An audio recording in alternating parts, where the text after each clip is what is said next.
Testing.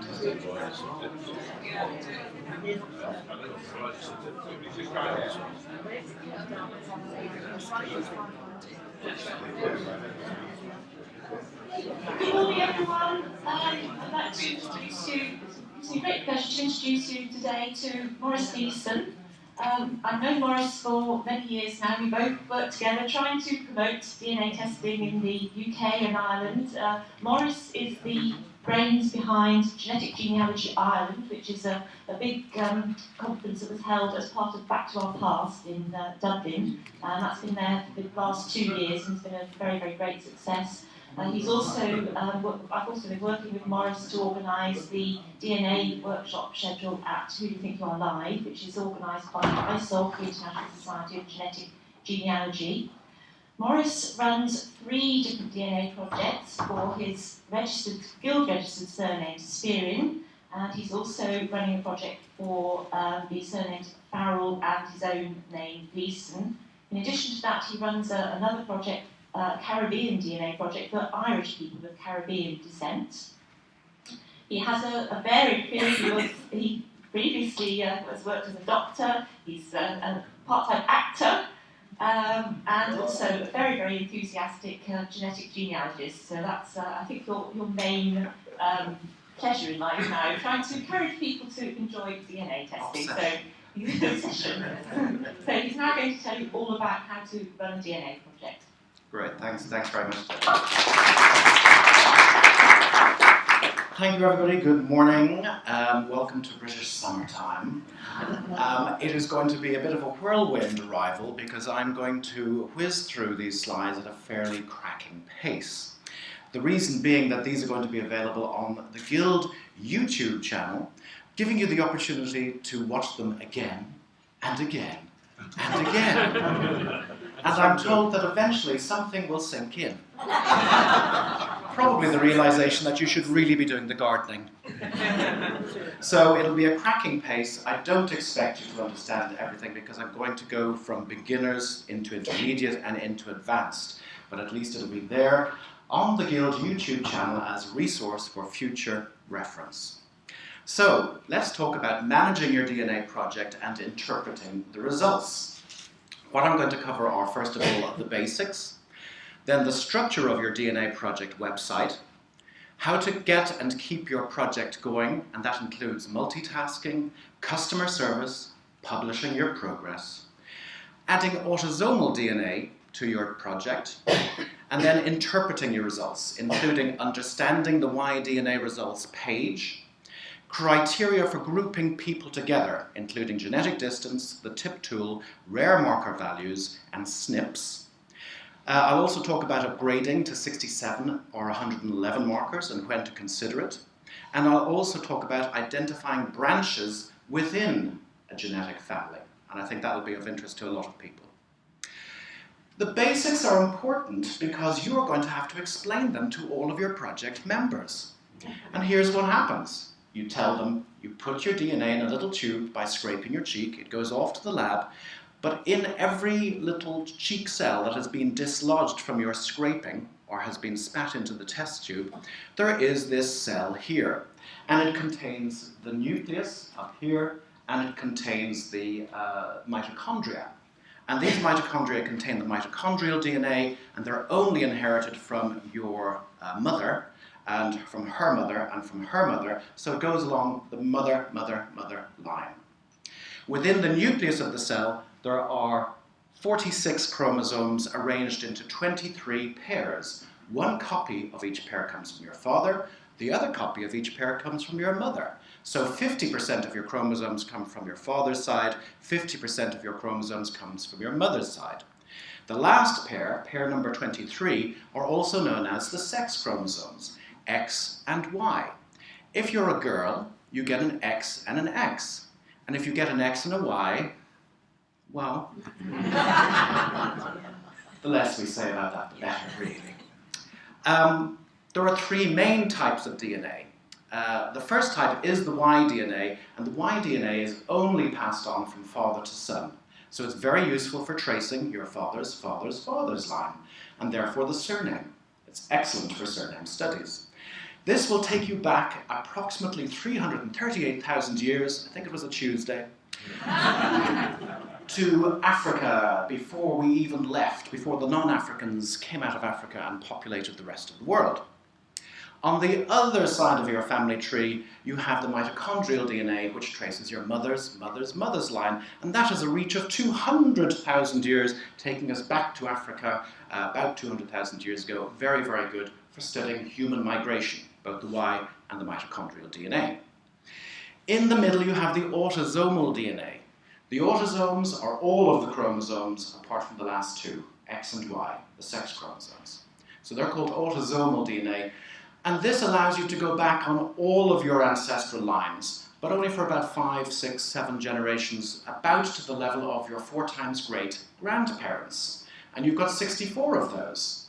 So whereas the Y and the mitochondrial DNA explore only one ancestral line on either side of your family tree, the autosomal DNA will explore 64 ancestral lines, approximately. And that's a graphic of the actual deep and recent ancestry on the farther reaches of your family tree with Y and mitochondrial DNA, and the recent ancestry only, 5, 6, 7 generations, which brings you back to about 1750, 1700 with autosomal DNA. DNA testing comes with a government health warning. It may reveal illegitimacy, secret adoption, the fact that you were switched at birth. Anybody here switched at birth? How do you know?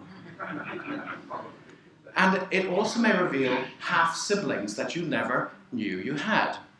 Dad, care to comment? It also may give you unexpected answers, and it's not for those of a nervous disposition. So it does come with that public health warning, and you will get non-paternity events within your project. Yesterday I talked about setting up your DNA project in 7 easy steps. Set your goals, decide on your variants, locate your participants, has your name been taken, get support, Susan Mates, Guild DNA Advisor, create your project profile and website pages, and start recruiting. So simple, and it only took an hour. So you can get your project set up relatively easy, but what happens when you get it set up? The first thing you have to do is familiarize yourself with the structure of your DNA project website. And I liken it to a TV. Now, this is my flat screen television at home. I'm so proud of this. I took hours, absolutely hours, getting this up on the wall, just an inch to the left, no, 2 inches to the right, and getting it level as well, and making sure all the ornaments around it were absolutely fine. People come in, they say, what a fantastic television. They have no idea how much work went into this. Look at the room next door.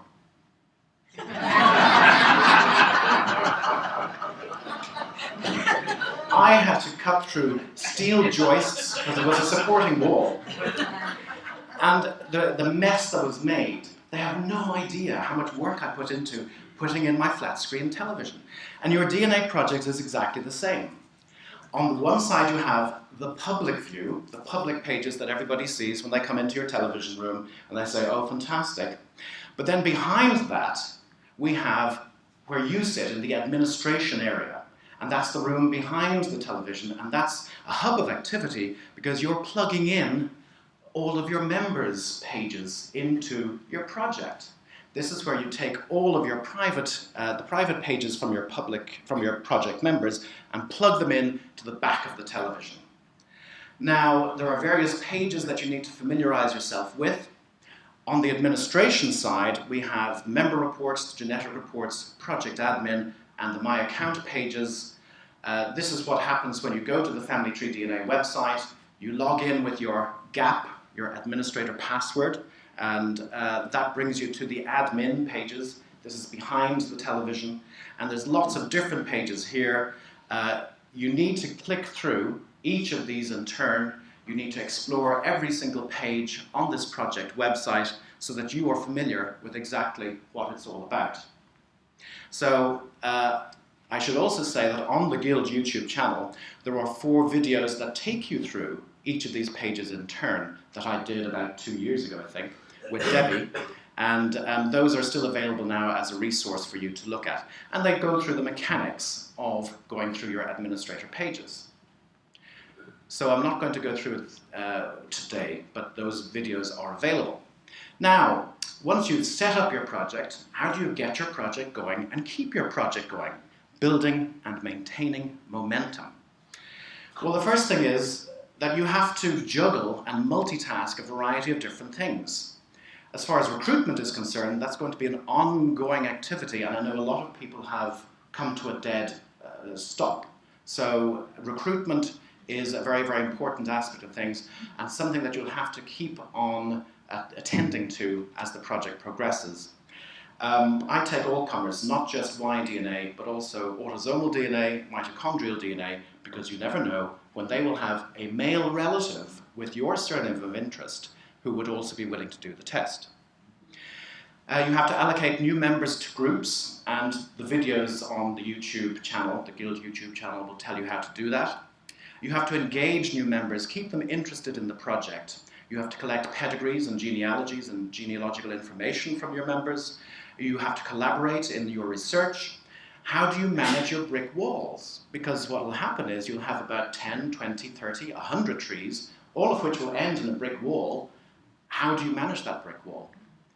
You also have to, organize your DNA and your documentary data and synthesis. Put the two of them together.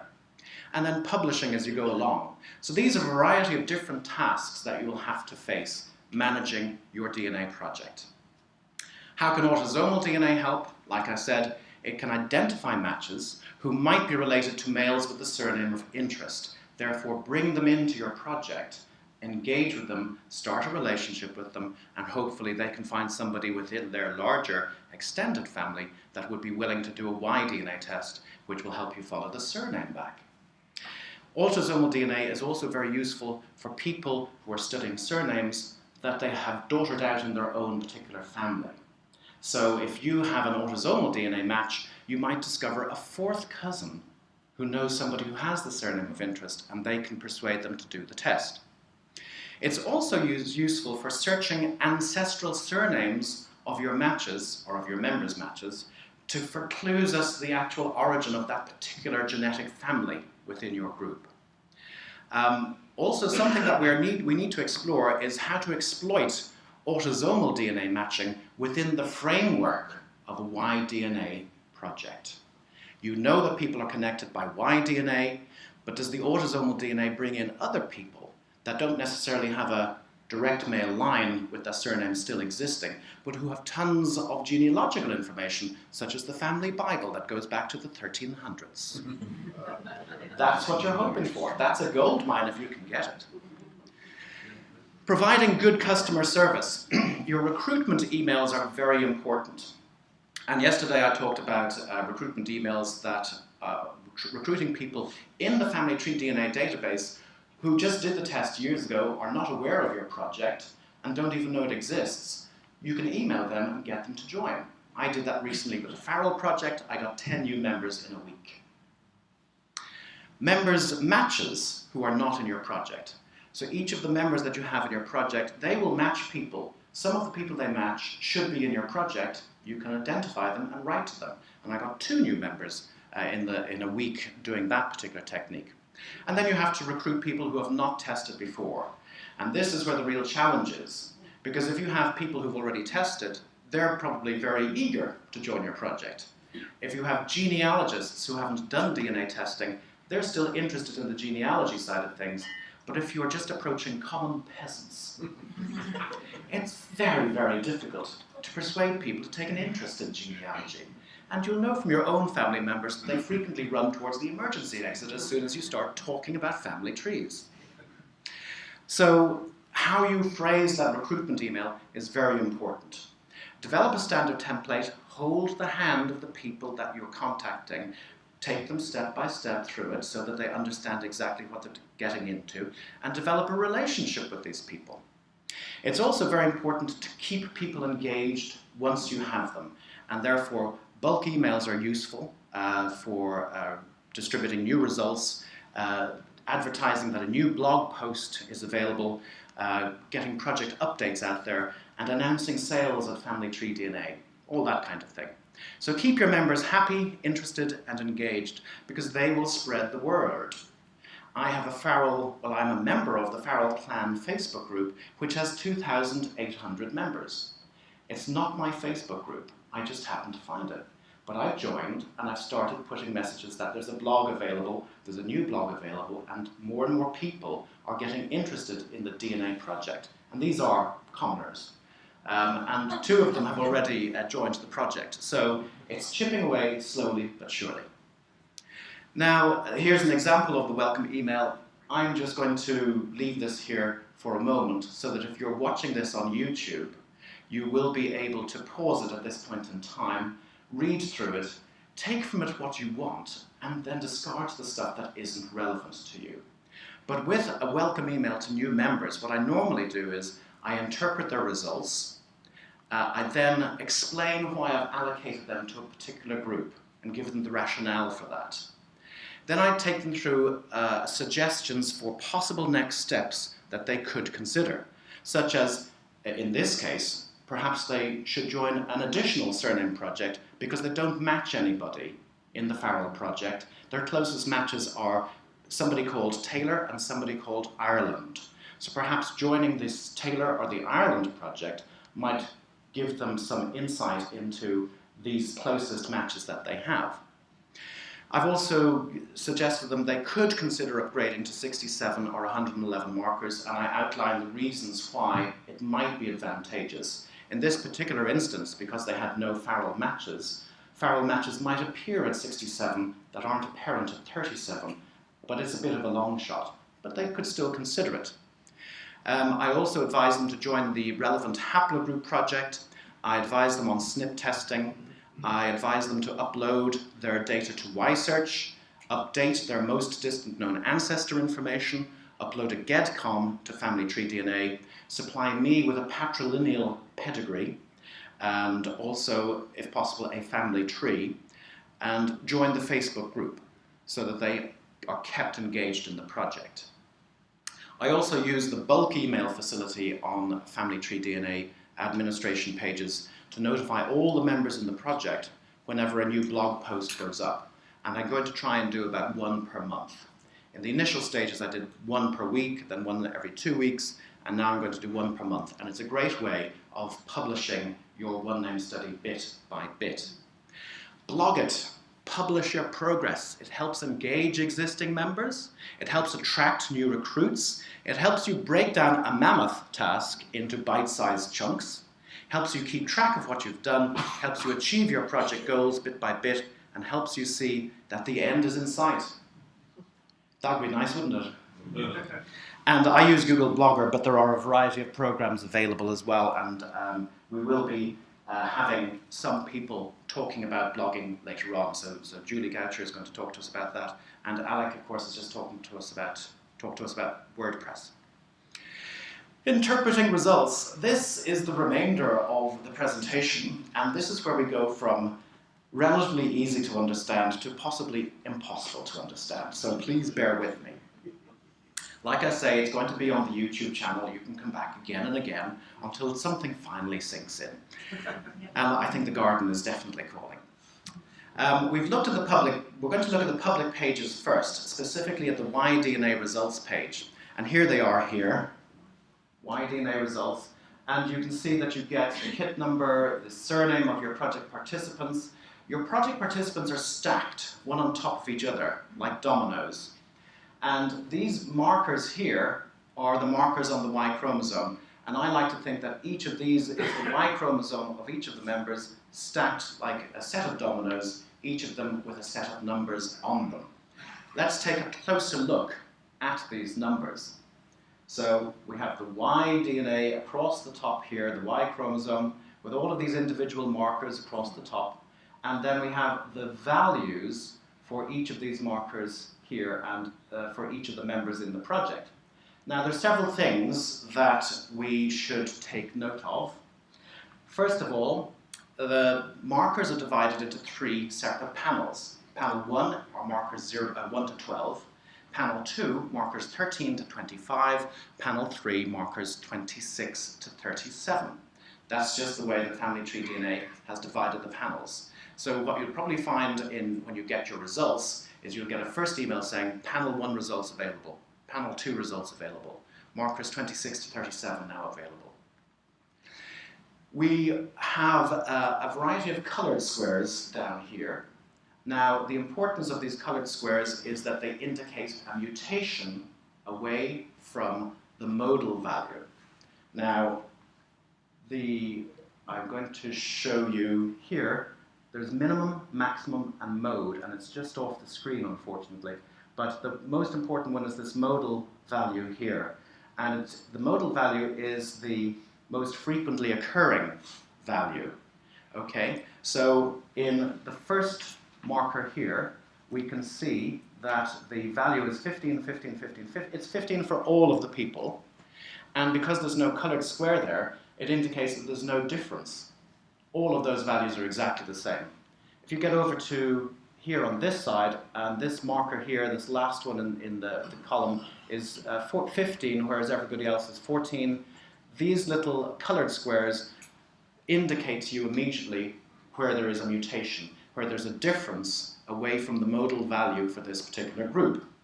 Can I just ask a question? Sorry? Can I just ask a question? Do those colours and the minimum, maximum, and mode only turn up once you put people into a group? They turn up only when you put people into a group and when you use the colorized DNA results. So until you've grouped people, you can't do that kind of... You cannot see this until someone's in a group. So if you're looking at your own results, your own Y-DNA results, it'll tell you, oh, you're 2 steps distant from an exact match with this person here. But it doesn't tell you on which of those markers each of those 2 steps are. So by looking at the colorized Y-DNA results, that's where you get these colored versions. So those are the 3 panels. Those are the indicators for mutations. The fast mutating markers are indicated by the maroon or wine-colored markers up there. Fast mutating markers tend to mutate and change a lot more frequently than the rest of the markers, which can be considered slow mutating markers. That's going to be very important in a few moments. The minimum, the maximum, and the mode we've already seen.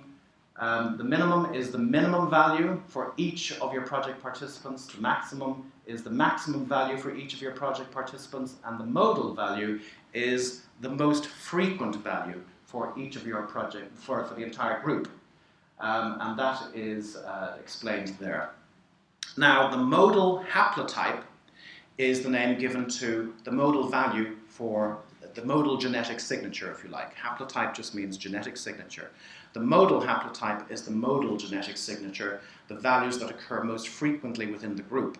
The reason why it is important is that in many cases it will probably be the exact haplotype of the common ancestor to that group.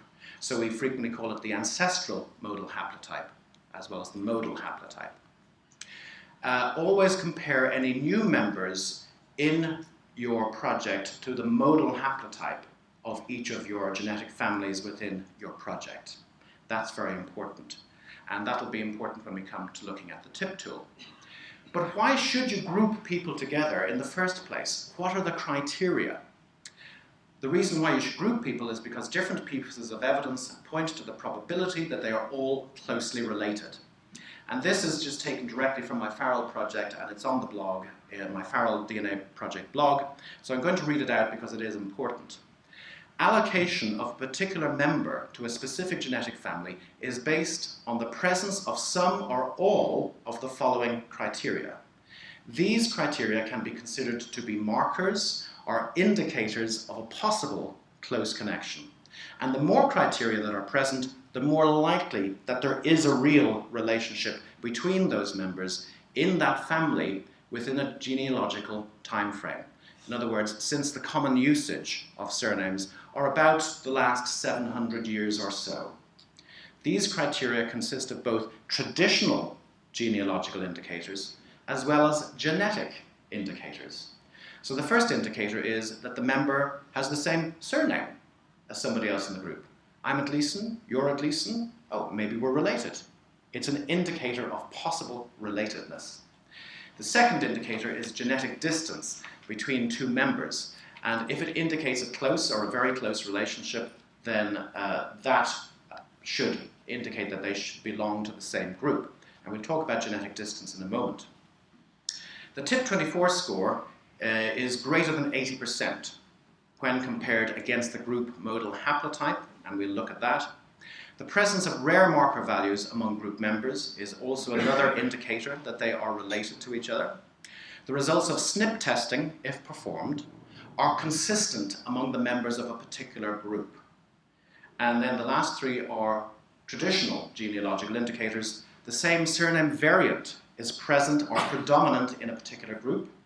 The same most distant known ancestor location occurs between two members. Or you even have the same most distant known ancestor. So you actually have identified the common ancestor within your project group. So those are the 8 criteria for grouping people together, and we look at them in a little bit more detail. Within my Feral DNA project, and you don't need to read this, but you just need to appreciate that we've got one genetic family here, another one here, another one here, another one here. In genetic family 1 and genetic family 2A, I have the same surname variant. So in genetic family 1, I have Farley, Farley, Farley, Farley, Farley, Farler, and Ambrose. So Farley is the predominant surname variant, and this was after I grouped them purely on the basis of genetics. And similarly, in genetic family 2A, I have Ferrell, Ferrell, Ferrell, Ferrell, spelt exactly the same way. So again, a particular surname variant predominates in that particular group. Also in genetic family 3, after grouping them together on the basis of genetics, I found out that they had exactly the same common ancestor, and therefore exactly the same common ancestor location. So that's an example of how these indicators and the genetic data all point in the same direction. Now, the genetic distance criteria for a match, either an exact match or a close match, are summarized here in this table. And this is taken from the family tree DNA. And I draw your attention to this line here, the probably related line. Anybody that has a value above this line is likely to be closely related and should be put into the same genetic family, the same group. Now, I would ignore 12 markers completely, and we really should be starting at around about 25 or preferably 37. And you can see that a genetic distance of 4 out of 37, or at least up to 4 out of 37, indicates that you're probably related and that people should probably belong in the same genetic family. Now, this should be taken with a pinch of salt. These have changed over time, and there is currently a movement by people to suggest different genetic distances. What I mean by genetic distance is those stepwise mutations from the modal value. So an exact match would be a genetic distance of 0. A genetic distance of 1 would mean that you have 1 mutation away from the modal haplotype, or 1 mutation away from another person that you're comparing to. 2 is 2 steps, 3 is 3 steps, 4 is 4 steps. At 67 markers, we go up to about 7. And at 111 markers, now this is taken from the website, I think it's incorrect, it should be 8 to 10. Because we use a rule of thumb that approximately you can have a variance of about 10% of the overall. 10% of 25 is roughly 2, 10% of 37 is roughly 4, 67 is 7, 111 should be about 11, about 10 or 11. So use an approximate 10% rule. My approach would be to use genetic distance as your first guide, and then after that, for those members who are only probably or possibly related, check with the TIP indicator, and we'll talk about that next, just to assess how closely they might be related. And what I've done in the Feral project is those that are kind of borderline, I separated them into a kind of a B project. So I have genetic family 2A, which is the core group, and genetic family 2B, which is the peripheral group, who are so distant from the core group that they may not actually belong in that project. And it's only with further additional SNP marker testing that we will ascertain whether or not that's true. This is the admin pages, and this is how you get to the genetic distance. You click on there. This is how you get to the tip. You click on there. And again, those 4 videos on the Guild YouTube channel will explain that in a lot more detail. This is the tip page. Now, the tip tool, tip stands for time predictor, okay? And it kind of gives you an estimate of how far back the common ancestor is. I immediately followed that with a government health warning that the time to the most recent common ancestor estimates are wildly broad and of minimal genealogical value. A genealogist met a statistician at a cocktail party and said, "I hear you're researching your family tree at last. Who are you starting with?" And the statistician says, "My grandfather, he's a fascinating character." The genealogist says, "When was he born?" And the statistician says, "I'm 99.9% confident that he was, with that 95% probability, he was born within the last 24 generations." The genealogists rapidly excuse themselves because they have a roast in the oven. So the language of statistics and the language of genealogy do not meld very well in this particular situation. So we are not using this tool to predict when the common ancestor occurred. We're using it as a measure of relatedness between 2 people. And that's where we developed the TIP24 score, and this was started by James Irvin, and myself, James, and Debbie have been exchanging emails for many, many moons, exploring these concepts and wrapping them around our heads, and wrapping our heads around them as well, and have come up with this concept of using the TIP24 score to estimate how closely 2 people are related. The reason why the TIP24 score is important is because it takes into account the fast mutating markers and the slow mutating markers, the actual mutation rates. Genetic distance doesn't. You could have a genetic distance of 4 out of 37, and those 4 mutations could occur on fast mutating markers, which probably still means that you're fairly closely related. But if you had a genetic distance of 4 out of 37 on slow mutating markers, you probably aren't going to be related to that person within the last 10,000 years, possibly. So it's very, very important to take into account the mutation rates, and the TIP tool and the TIP24 score does that. And what we're looking for is perhaps a threshold of around 60% or 90%. Different project admins have different thresholds. I've used 80% with the Farrell project, but you can give a little bit of a leeway around that. If you have a borderline TIP24 score, you should consider upgrading to 67 markers. And this is the first indication of upgrading to 60 markers. The first indication would be a borderline TIP24 score. So a genetic distance of 4 out of 37 may still be 4 at 67. It may be that you have no further mutations on the next 30 markers. So upgrading it from 37 to 67 will give you a genetic distance of 4 out of 67, indicating a much closer match than you suspected at the lower marker level. Another indication for considering an upgrade to 67 or 111 markers would be if you had no or few matches at 37 markers. Additional matches may emerge because by chance, most of the mutations that occurred between the 2 people being compared occurred in the first 37 markers. So upgrading to 67 or 111 markers may reveal matches that weren't apparent at lower levels of testing. Rare marker values. Now, these can be specific for certain genetic families. What do we mean by rare marker values? Well, first of all, let's go back to basics and talk about the type of DNA markers we're using in these tests. And there's basically 2 types.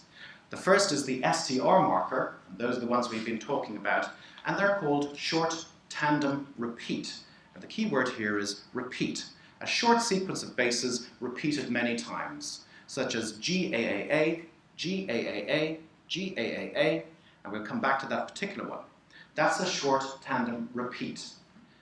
A SNP marker, on the other hand, is a substitution, a single nucleotide polymorphism where a single base, A, T, C, or G, is substituted at a specific location. So one type is a repeat, the other type is a substitution. Now, here are a variety of different STR markers, and you can see the repeat type. It's tetra, which means 4, so here is TTTC, here it is GAAA, and it tells you the average number of times it's repeating. And so for this particular one, DIS458, GAAA is repeated on average 17 times. So that's the morphology of that particular marker. But of course, 17 is the average number of times. If we look at the distribution of repeats within the population, we can see that yes, 17 is the most frequent at 32%. The next most common is 16 at 24% of the population, and then 15 at 17% of the population, and then 18 at 15% of the population. But if you look at the extremes, a value of 10 repeats only occurs in a small proportion of the population, and similarly, a value of 23 repeats occurs in a very small percentage of the population. So anybody that has this particular value for that particular marker, this can be considered a rare marker value. Now, these are for the general population. We can even break it down by haplogroup. And you're probably familiar with haplogroup or haplogroup OR1b. A haplogroup is simply a collection of people with the same genetic signature. Haplogroup OR1b occurs in 70–80% of the people in the British Isles and in Ireland. Leo Little looked at these haplogroups, the 6 most common haplogroups, E3A, E3B, G, I, J2, OR1A, and OR1b, and he looked at each marker in turn. Here's marker 393, the first one. Here's the second marker, 390. Here's the third marker, 19. And these are the actual numbers upon which these values are based. And he was able to calculate the frequency of each of the values for each of the markers for these 6 haplogroups. Now, myself and Debbie are trying to get Family Tree DNA to publish the frequency distributions for all of the haplogroups and not just these 6. But these Leo Little spreadsheet is extremely useful for identifying rare marker values. And in my Farrell project, in the family OR1b GF3, genetic family 3, DIS449 has a value of 26. Now, there's DIS449 here, and here are all the project members stacked upon each other. And you can see down here, these are all 26. Okay? 26, the value of 26 occurs in only 1.7% of the general population, and according to Leo Little's chart, 0% of the haplogroup OR1b population. So this is indeed a very rare marker, and it's a further pointer or confirmation of relatedness of the people in this particular group, because they are the only people in the project that share this rare marker value. You could almost say that if they tested this one marker, you could allocate them to this particular group, OR1b genetic family 3. You can take it even a step further. This is Kelly Wheaton's project, the Wheaton surname project, and these are her first 2 groups, Group B up here, Group C down here, and the first 5 markers are very interesting. 14, 24, 16, 11, and 12. And the modal for her Group C is 13, 24, 14, and 12, and 11. Now let's take a closer look at the frequencies. First marker, Group B has a value of 14, which only occurs in 5% of the population, the OR1b population. Group C, it occurs in 91%, so it's very common.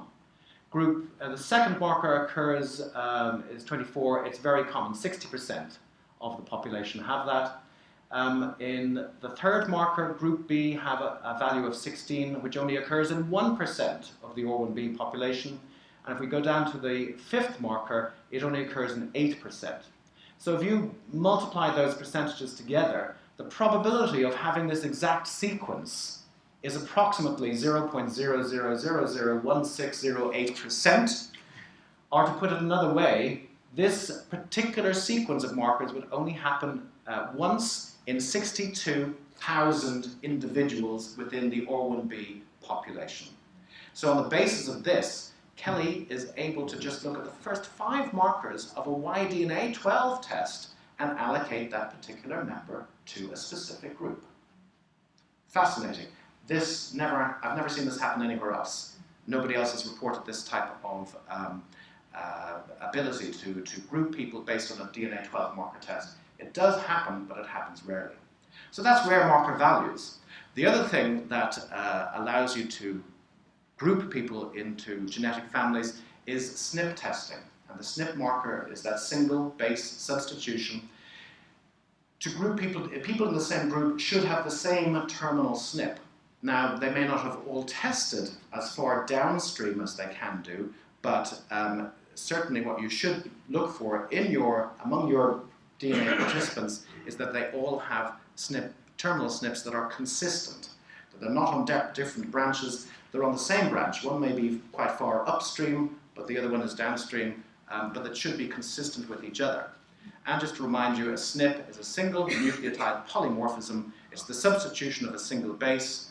Here's a graphical demonstration. On one chromosome, it's GGAT. On the next chromosome, it's GAAT. An example of a single base substitution. And these are very useful for tracking the migration of human beings out of Africa and within Africa. And we've used them for mapping the evolutionary tree, the human evolutionary tree.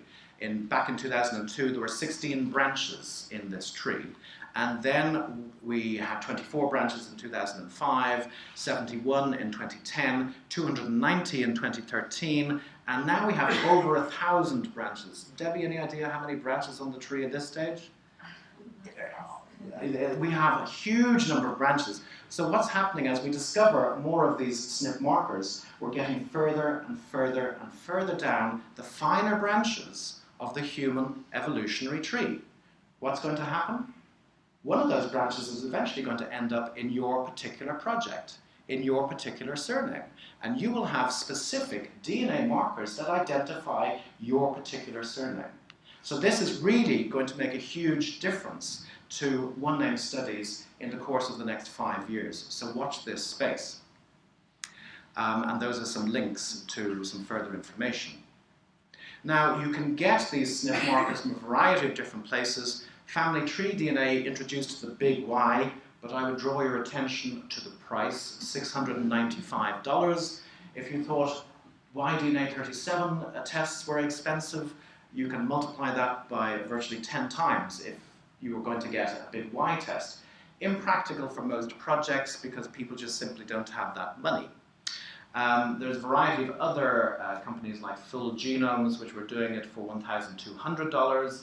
And then YSeq came in and they were doing single SNPs, which is fine if you know which SNP to test, but you could end up doing single.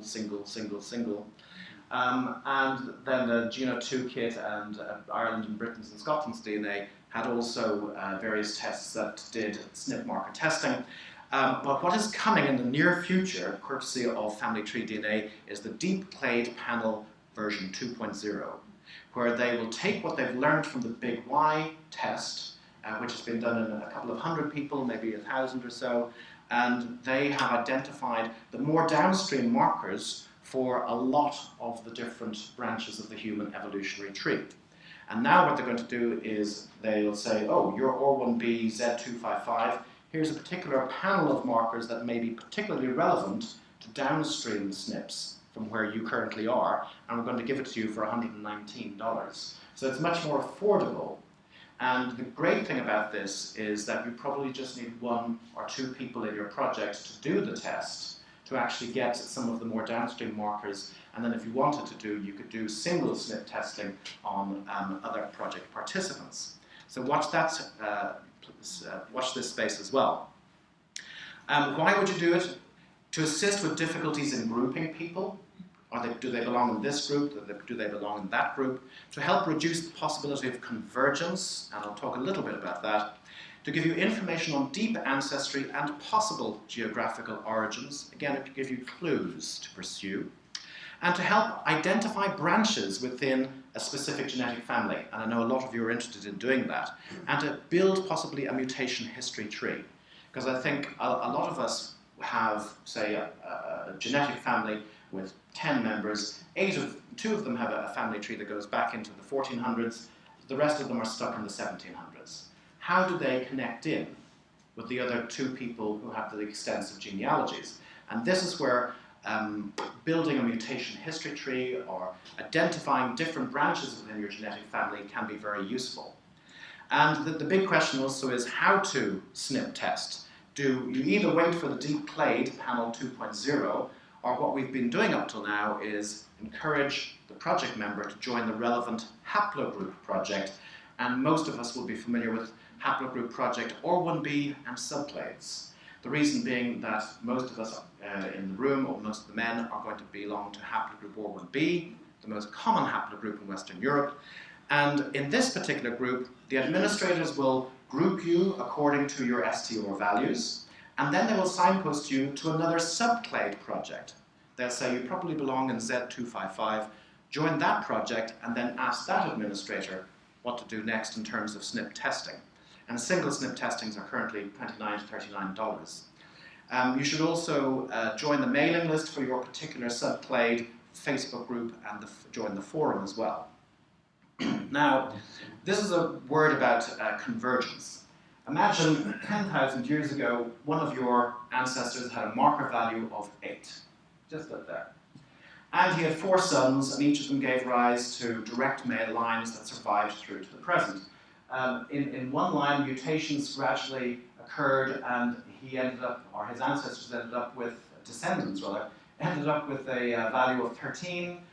This line here, he didn't change very much at all. There was just one mutation way back in about 7,000 years ago, and it didn't change at all over the course of time, and he ends up with a value of 9. And then we have this line here, which moves away from the value of 8, but in a downward direction, and up to the present day, he had a value of 5. But look at this line here.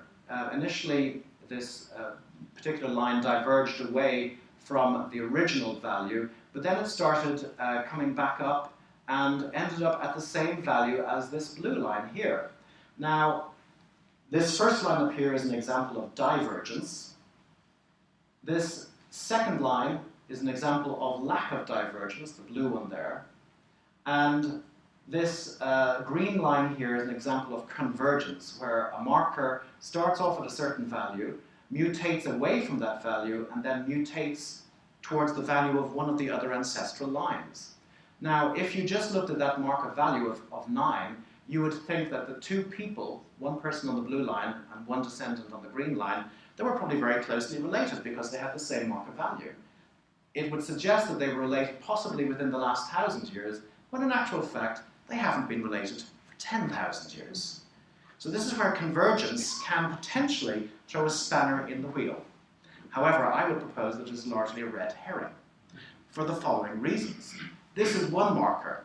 You would need this to happen on all 37 markers, all 67 markers, all 111 markers, for this to be a problem. At 12 markers, it definitely happens. At 25 markers, it definitely happens. At 37 markers, it doesn't happen quite so frequently. At 67 markers, it happens, but we only know of one case. That means that it is rarer the more markers you test. So the more markers you test, the risk of this convergence gets lower.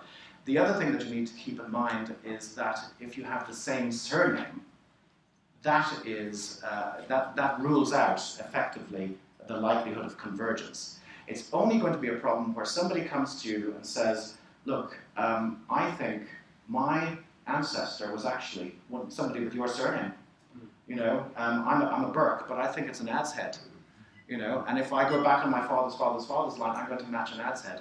And you look at the results, and they look similar, but you're not going to be able to tell whether it's convergence and that the relationship is within the last 1,000 years, or whether it's convergence and it was 10,000 years ago, until you do SNP testing. That's really the only way to distinguish.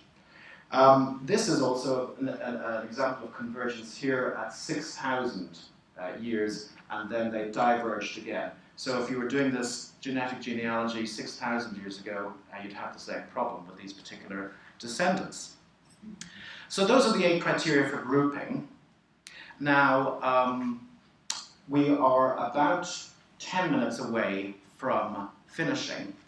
I'm going to run through the rest of the slides very, very quickly in 2 minutes, just to give you a taste of what they cover, and then you can watch them in the video on YouTube at your leisure.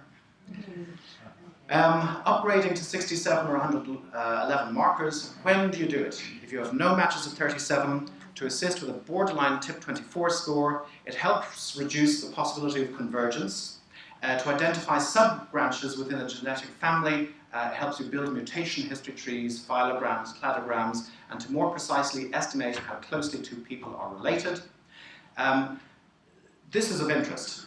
If you go to this particular link, it'll show you that if you have a genetic distance of 0 at 111 markers, you will have a 50% chance of those 2 people being first cousins. Okay? So if you're looking for to see how closely people are related, upgrading to 111 markers can really help.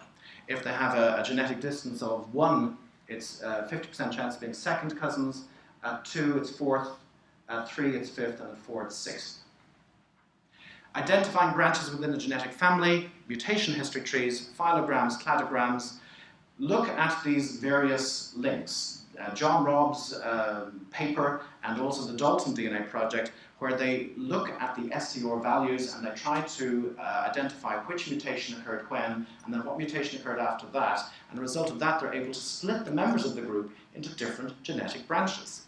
This will also be helped by SNP testing and by autosomal DNA. So that's the future. This is Alex Williamson's big tree. My particular Gleason family results are up here. I've done the Big Y test. 3 other people in my particular genetic family have done the Big Y test. This will hopefully be able to identify when the American Gleasons split off from my particular branch, and there's also an NPE in there called Little. We'll hopefully be able to get an estimate of when that actually occurred.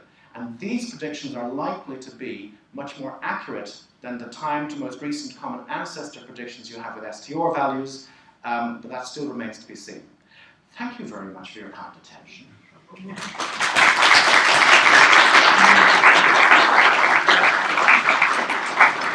We have a few minutes for questions, so I'd be happy to answer any, and we have one here in the front.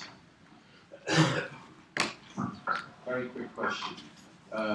Does it, when you talk about 37 markers and 67 markers, if you have done a 37 marker and upgraded to 67, but nobody else has within your project, it's of no use? It's of no use until you've got something to compare it to.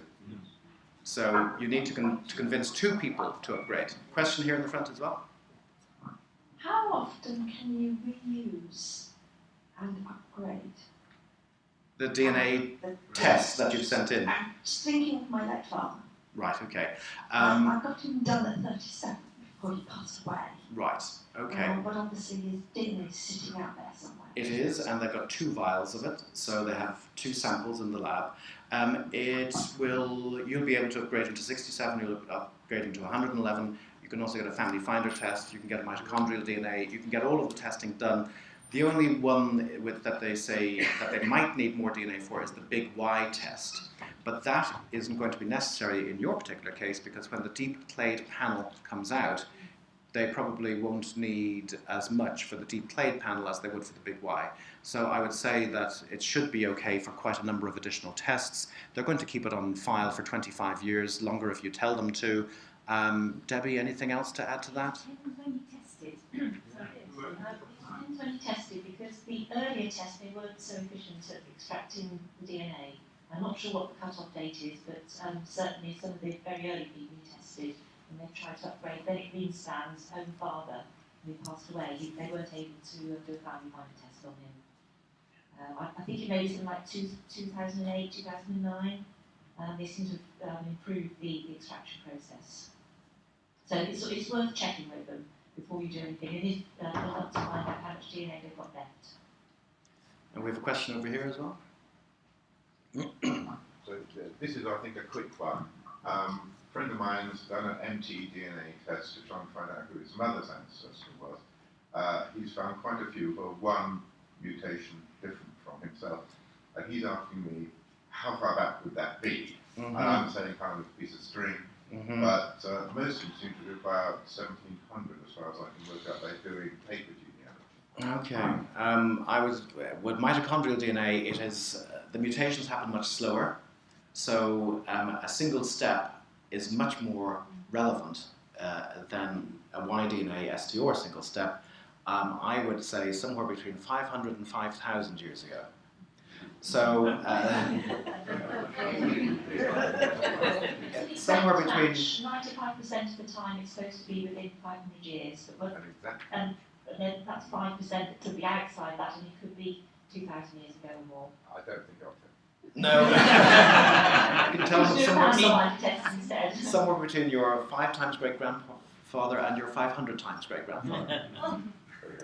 Thank you. I think that's probably all we've got time for because they're waiting to change over now. So Right. thank you very much, Maurice. Pleasure. Thank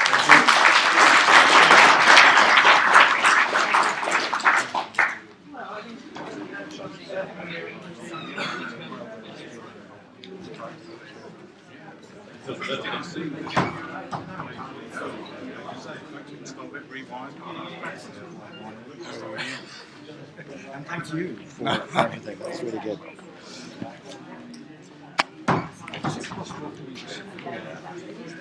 Yes.